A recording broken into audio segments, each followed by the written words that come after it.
Good morning class. This is your first EVS lecture and let's start with unit 1. First of all we have to know what is environment. Environment क्या होता है? तो environment जो है वो एक French word environor से derived हुआ है जिसका मतलब होता है encircle और surrounds. और जो हमारा environment है वो environment के स्टडीज़ को फर्स्ट ऑफ ऑल हम लोग इकोलॉजी कहते हैं. और our environment can be defined as the social, cultural and physical condition that surrounds, affect and influence the survival, growth and development of peoples, animal and plant. जो हमारा environment है उसको हम लोग define कर सकते हैं social, cultural और physical condition जो कि ह्यूमन बीइंग के या प्लांट के सर्वाइवल में, उसके डेवलपमेंट में जो हेल्प करता है, जो उसके इन्फ्लुएंस करता है, उसको हम लोग इन्वायरमेंट कहते हैं. वो कोई भी फैक्टर हो सकता है, लिविंग और नॉन लिविंग, कुछ भी हो सकता है. नेक्स्ट टॉपिक है सेगमेंट ऑफ इन्वायरमेंट. तो मेनली 4 सेगमेंट होते हैं इन्वायरमेंट के. First atmosphere, second hydrosphere, third lithosphere and last biosphere. Atmosphere blanket of gases surrounding the earth. Hydrosphere various water bodies present on the earth. Lithosphere contain various type of soils and rock on the earth. Biosphere composed of all living organisms and their interaction with the environment. Next main जो topic है multidisciplinary nature of environmental study. Multidisciplinary nature means बहुत सारे subjects को कैसे हम environmental study से relate कर सकते हैं. तो हम लोग इन्वायरमेंटल स्टडीज़ को बहुत तरीके से रिलेट कर सकते हैं. First, it comprises various branches of studies like chemistry, physics, medical science, life science, agriculture, public health, sanitary engineering, etc. It is the science of physical phenomena in the environment. It includes studies about the sources, reactions, transport rate of physical and biological species in the air, water, soil, and the effect of from human activity upon this. It includes studies. ये बहुत सारे जो हमारे environment में sources हैं, reaction हैं, physical and biological species के transport हैं एयर, वाटर, सॉइल में, और ह्यूमन एक्टिविटी का इन पे क्या असर होता है, इसके स्टडीज़ को भी ये इंक्लूड करता है.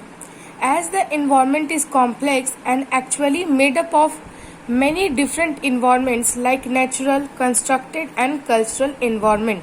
जो इन्वायरमेंट है वो काफ़ी कॉम्प्लेक्स है और बहुत सारे नेचुरल और कंस्ट्रक्टेड इन्वायरमेंट भी इसके अंदर हैं.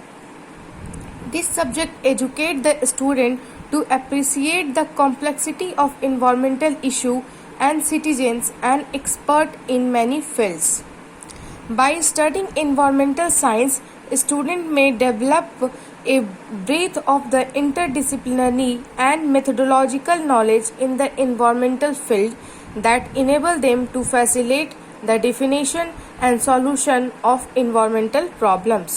इन्वायरमेंटल साइंस के स्टडीज़ से जो स्टूडेंट है वो काफ़ी अपना नॉलेज इंक्रीज़ कर सकते हैं और नया डेफिनेशन और नए फैसिलिटीज़ जो इन्वायरमेंटल प्रॉब्लम को सॉल्व करने में ईजी कर सके उसको डेवलप कर सकते हैं. Next topic is scope of environmental studies. First, natural resources, their conservation and management. Natural resources को कैसे हम लोग कंजर्व कर सकते हैं, उसको कैसे मैनेज कर सकते हैं, इसके लिए हम लोग को इन्वायरमेंटल स्टडीज़ पढ़ना काफ़ी ज़रूरी है. Next, ecology and biodiversity. Environmental pollution and control. Environment में बहुत सारे पॉल्यूशन है, वाटर पॉल्यूशन, नॉइज़ पॉल्यूशन, इन सब को कैसे हम कंट्रोल कर सकते हैं. Human population and environment. Human population बहुत इंक्रीज हो रहा है, उससे इन्वायरमेंट पे बैड अफेक्ट हो रहा है, उसको हम कैसे कंट्रोल कर सकते हैं. Next, social issue in relation to development and environment. Environment के डेवलपमेंट में सोशल इश्यूज़ को कैसे कम कर सकते हैं, उससे कैसे हम फ़ायदा ले सकते हैं, उसके बारे में हम लोग जान सकते हैं. Next topic is natural resources. As we all know, बचपन से पढ़ रहे, बहुत ईजी है कि नेचुरल रिसोर्स क्या होता है. Natural resource can be defined as variety of goods and services provided by nature which are necessary for our day-to-day lives.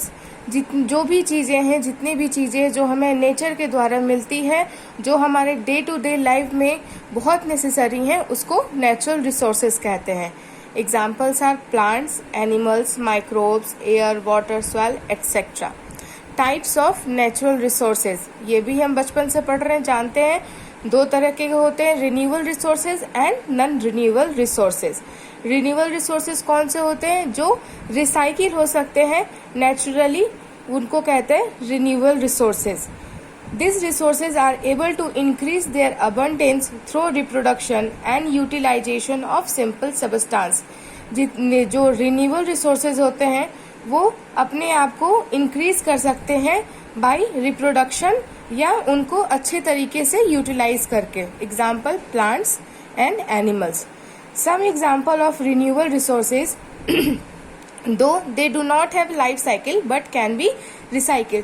कुछ ऐसे भी एग्जाम्पल है रिन्यूएबल रिसोर्सेज के जो कि उनका लाइफ साइकिल नहीं होता है पर वो रिसाइकिल किए जा सकते हैं. Example would and would products, natural rubber, fibres and leather.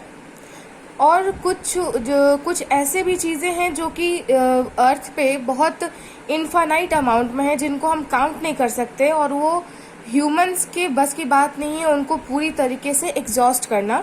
तो वो भी रिन्यूएबल रिसोर्सेज में आते हैं. जैसे एग्जांपल है water, soil, solar energy, wind energy. ये सारे एनर्जी भी रिन्यूएबल रिसोर्सेज में आते हैं. Thank you for today.